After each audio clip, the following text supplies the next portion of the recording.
Next question is to the Republicans. In 2010, Congress passed and President Obama signed the Affordable Care Act, which was intended to address the issues facing our healthcare finance system. Republican voices have called for total repeal of the ACA. Do you support the repeal, or do you want to see, or do you just want to see modifications? If you want to see modifications, what sort of modifications?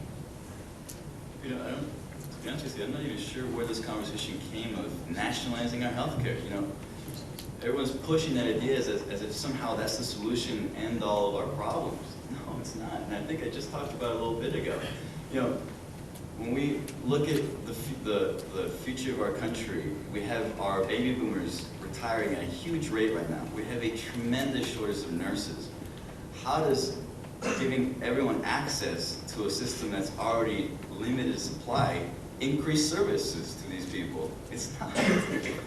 The way you fix healthcare is not by giving everyone access to the system. The way you fix healthcare is by giving doctors the ability to do what they think is in the best interest of their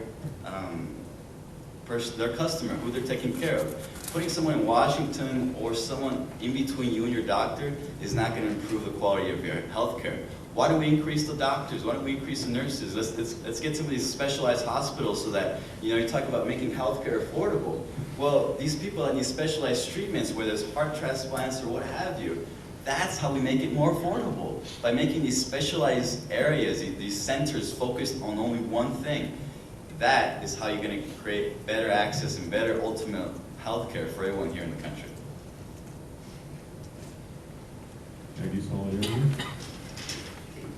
Well, I think we had a long discussion about Affordable Care Act already, and everybody knows our position on it. We want to nationalize completely far more than the Democrats want it to be nationalized. But I think I want to point out one thing. All these questions, especially these questions about healthcare, these are political questions and they're not technical questions. I cannot throw money at it. I cannot leave it to the market so that it can see if it can work. I think these questions, as I said, these questions are political, and we need to have a greater dialogue addressing the system at large, rather than the numbers and figures of dollars that I can throw at it to treat this. Thank you. Democrats? This is a political debate, so I think that saying that these questions are unnecessary is kind of unnecessary itself. I have to say, I agree that healthcare is a human right. There's no doubt about that. Every person benefits, whether you're a teacher, whether you're a student. We all deserve the right to healthcare. And I think that our current system, it is broken. We're taking the right steps to get it fixed. But I don't think that strictly nationalizing healthcare is the answer. I think we need to be able to have a balance. If you want to have your own private insurance, you should have that right to be able to go out and get it.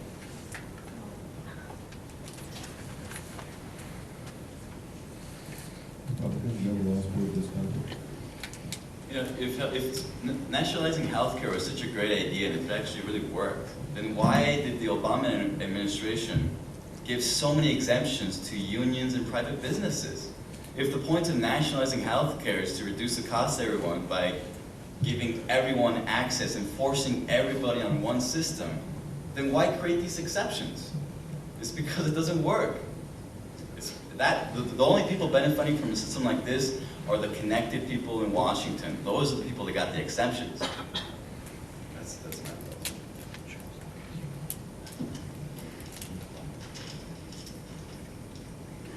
thought.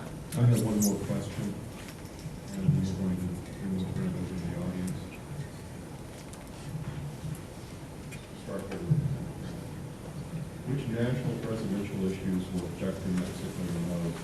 And I want you to note, I'm not asking which ones are New Mexicans most excited about. What issues in the upcoming campaign do you think will affect us most? I believe that the DREAM Act, a proposed bill, the development, the LEAP, and education for alien minors would be the most beneficial to our state. I graduated from a local high school, and I have a friend who applied to college and found out that they were not an American citizen. And under the DREAM Act, the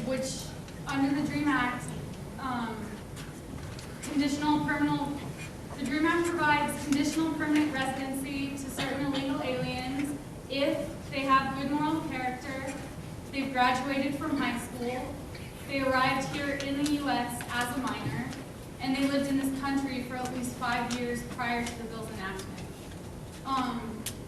I think that this is a no-brainer, that this is an act that directly affects anyone, all of you here. You know someone who's going to be affected by this act, and I think they're going to be affected in a positive way.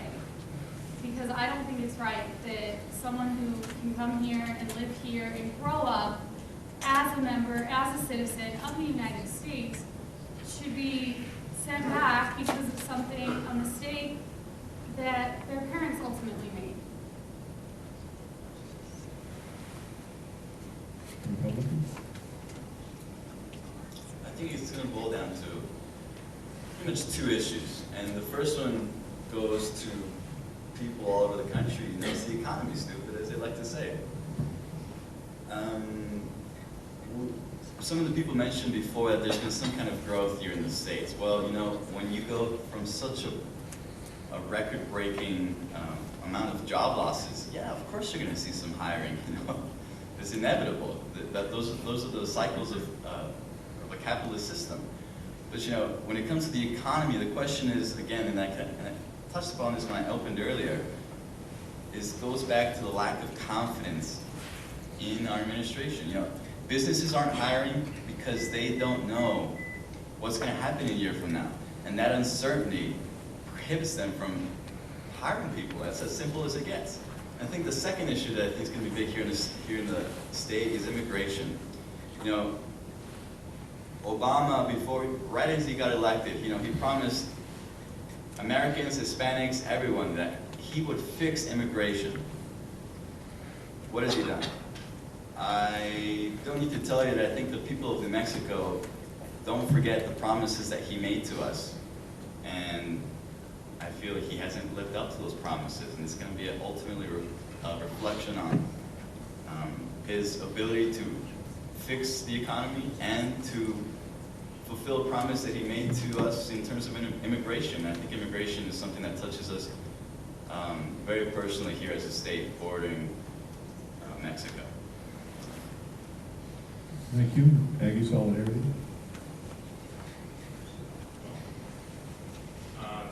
You know, I think immigration, whatever the policy is, that might have a pretty big effect on the state. But you know, I'm going to leave that until the next debate since that's immigration policy. You know, if Romney cuts taxes by 20%, that'll have a huge effect. I don't think that's going to happen though. But you know what? I think the point that we want to make is that whoever's elected in the White House out of the current pool of candidates, things aren't going to change that drastically. And so, for me, the question is a little bit of a non-issue, because there are things that we could be doing that really could have huge effects, that really could trigger huge changes in our education system, in our infrastructure. None of these things are happening under Obama, and really I don't see it being really that much different in Mexico under a Republican. Democrats, you have one more. I think Obama saw the economic need for these illegal immigrants for our labor force. He promised to build an almost 700-mile fence and then instate the DREAM Act. He has done that. He has built a fence mandated by the Secure Fence Act, which was amended by Senator Kay Bailey Hutchinson, a Republican, at the request of the Department of Homeland Security, to build the most efficient fence possible, not just a double layer barbed wire fence, but whatever the Department of Homeland Security thought was suitable.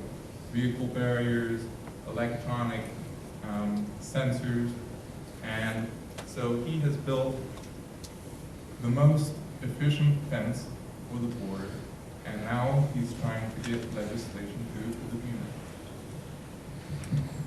Thank you all. We have a few minutes remaining for audience questions. I've been given to understand that Mayor Yagishima is here and he'd like to ask a question. I do nothing about answering questions, but I can ask questions. Is there We don't have a mic. First, I have to tell you, I have to tell you that on the press is all three of you. This is a lot of your answers. Some I agree with, some I totally. Let's see. I guess the only question.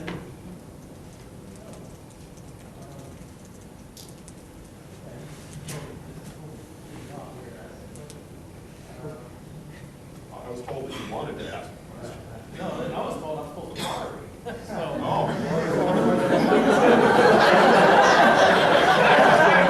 That's the question. That's the question. Why am I not moderating? I don't know. I enjoyed this. This was really good. There's so many things to do this about.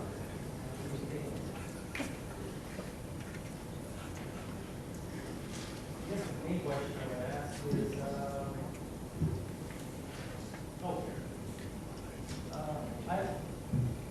I have to say this, it's probably more of a horrible question for a economy. You know, when we talk about health insurance, insurance is to protect against a risk. And 10 years ago, I was probably 40 pounds lighter. And throughout the years, our health has changed. And that's why you see a lot of health premiums decrease. But you also see more and more commercials for medicine. You know, and I think when you have pharmaceutical reps who make 6 figures and constantly pushing these different types of drugs that are out there that are available for your doctor to talk to your doctor about this, we're forgetting that our health has changed. Our society has become a little bigger. Like I said, and the cost for medicine has gone up tremendously. And don't forget, trial lawyers were always trying to, if you take this pill or take this pill. So there's a whole combination. So I personally don't think that the universal health care system work. So I just wanted to just make that comment. I mean, if you like, I can go back here and figure out some questions. I just wanted to say that. I do.